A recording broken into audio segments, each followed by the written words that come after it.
words of Sri Aurobindo from the book Living Words, gleanings from the works of Sri Aurobindo and the Mother, compiled by A. S. Dalal, page 166.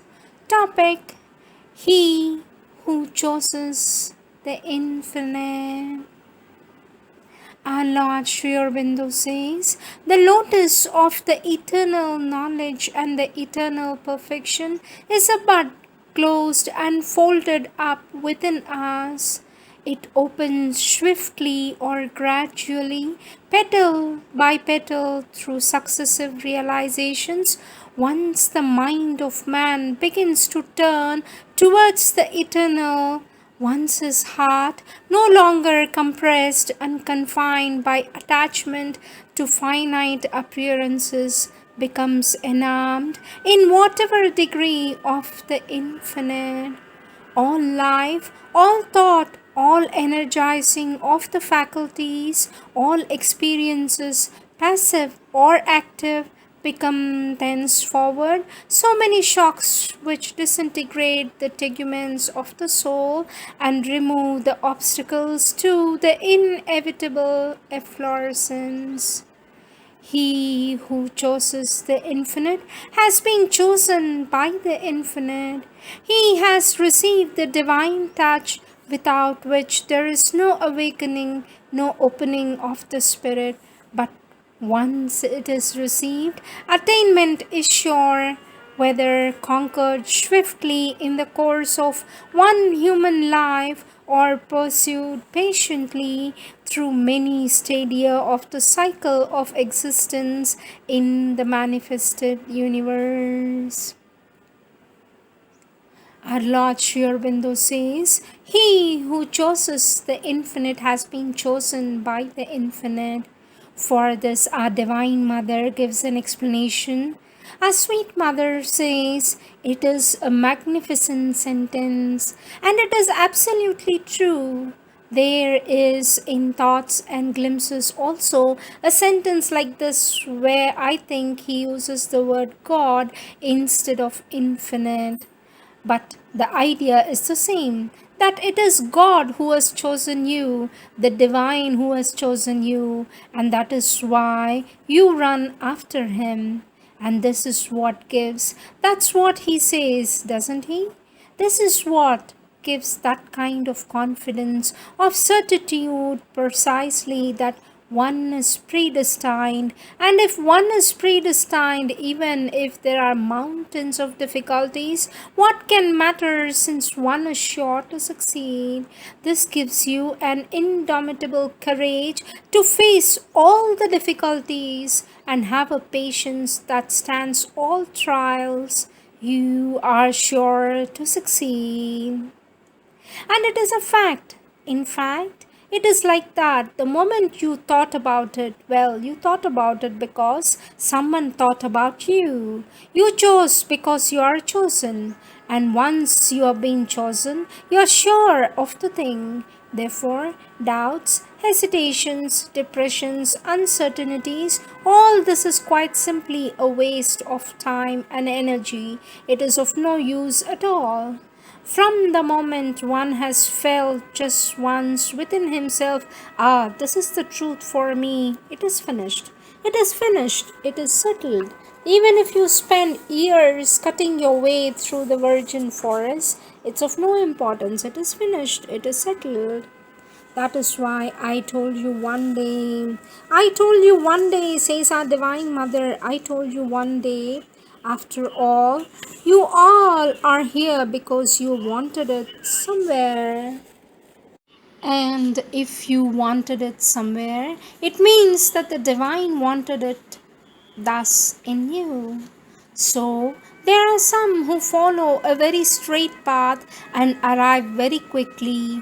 but there are others who love labyrinths. It takes longer, but the end is there. The goal is there. I know by experience that there isn't one being who, were it only once in his life, has had a great urge towards, it doesn't matter what he calls it, let us say the divine, for facility of speech, who is not sure to arrive, even if he turns his back on him at a certain time. It's of no importance, he is sure to arrive.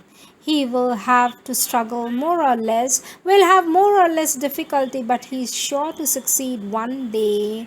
It's a soul that has been chosen. It has become conscious because its hours has come. Once the hour has come, well, the result will follow more or less quickly. You can do this in few months, you can do it in some years, you can do it in some lives, but you will do it. And what is remarkable is that this freedom of choice is left to you, and that if you decide within yourself that you will do it in this lifetime, you will do it. And I'm not speaking here of a permanent continuous decision, because then you can arrive in 12 months. No, I mean, if you're suddenly being seized by this, I want this, even once, in a flash, the seal is put there like that. There we are. That's not a reason for wasting time on the way. That's not a reason for just following all the meanderings of the labyrinth and arriving with considerable rubbish when you're at the end. No. But in any case, it is a reason for never despairing.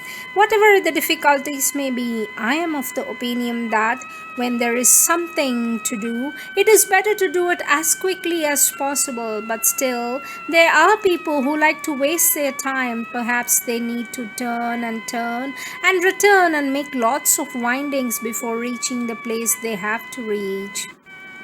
But that's a question of choice. Unfortunately, those who are in this habit of turning and turning aside and making all kinds of useless meanderings are the ones who complain most. They moan, and they are the workers of their own misery. If one decided to go straight upon this path, whatever the cost, knowing how to bear a few difficulties, facing discomforts without weakness, you see, well, one would avoid much trouble. But some people go only if they are taken by the scruff of the neck and dragged with a terrible force. Then they shout that they are violently forced. These are the words of our Divine Mother. Now, the question put to the Mother: Sweet Mother, does the Supreme choose the being who will be his instrument, or does the being choose to become his instrument? For this, our Divine Mother says, you can take it as you like. You can't tell who began, but the two usually take place at the same time. If you want an order of priority, it is evident that the Divine exists before the individual, so it must be the Divine who has chosen first. But there is a choice prior to the terrestrial life. In the order of the ordinary human consciousness, it may be one or the other or both at the same time. In fact, it is likely that the divine is the first to notice that this or that being is ready, but he who is ready generally does not know it to begin with. So he has the impression that it is he who has decided and he is choosing, but there is more of an impression than in reality. And once you are chosen, it is ineluctable. You can escape even if you try. You can escape even if you try, says a Divine Mother. The constant mantra, our Lord Sri Aurobindo says, if you desire only the divine, there is an absolute certitude that you will reach the divine, but they are all questionings and repenings at each moment, only delay and keep an impending curtain before the heart and the eyes. For at every step, when one makes an advance, the opposite forces will throw these doubts like a rope between the legs and stop one shot with a stumble. It is their nature to do that. One must say, since I want only the divine, my success is sure. I have only to walk forward in all the confidence, and his own hand, and his hand of the divine will be there secretly leading me to him by his own way and at his own time. That is what you must keep as your constant mantra. Let me repeat the mantra again. Since I want only the divine, my success is sure. I have only to walk forward in all confidence, and His hand, the divine hand, is the only hand which will be there secretly leading me to the divine by the way of the divine and at His own time. That's a time by the divine, decided by the divine. That is what you must keep as a constant mantra. Anything else one may doubt, but that he who desires only the divine shall reach the divine is a certitude, and more certain than two and two make four. That is the faith every sadhak must have at the bottom of his heart, supporting him through every stumble and blow and ordeal. These are the words of our Divine Mother and our Lord Sri Aurobindo.